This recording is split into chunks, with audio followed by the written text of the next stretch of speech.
This is the Diamond Education Podcast. And we've talked a lot about OCD and anxiety. How does that affect a child's ability to learn? Oh, yeah, absolutely. Well, so I think you got to first think of it this way. So you have all of these kids at school, and not everybody has this problem. The numbers change with who has social anxiety, how many have generalized anxiety. You got that cluster. Now, then you got everybody else.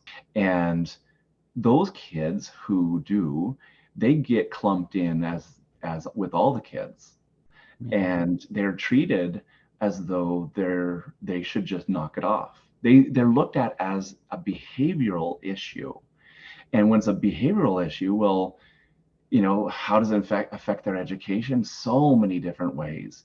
I mean, if the kid's fidgeting and the teacher's punishing them, well, they're fidgeting because they're an 8 out of 10 and they don't know how to describe that they're feeling this much intensity, especially with everybody around.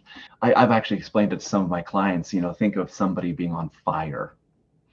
They're on fire. How much do you think that somebody's on fire is going to learn in a classroom? Okay, well, so if I didn't do well on that test, it wasn't a behavioral issue. It was I wasn't doing okay. If I'm on fire, I'm probably not focusing. I'm probably wanting to avoid things. And what's my retention supposed to be? I've had so many kids in the past, even adults now, that said, I'm just not very smart. I'm like, oh, really? Yeah, I actually think you're probably one of the smartest people in the room.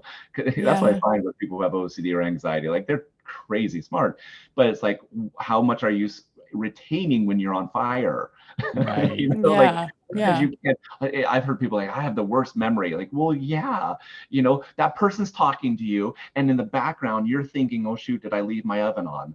And then my family's gonna die because they're gonna be expire from the gas that was left on my stove. And so I'm acting like I'm totally engaged in this conversation with this other person. Then afterwards, like, I can't remember what they said. I'm so stupid. Like, no, you actually were distracted by tons of anxiety. If that didn't happen and that conversation were to happen again, you would have retained it all.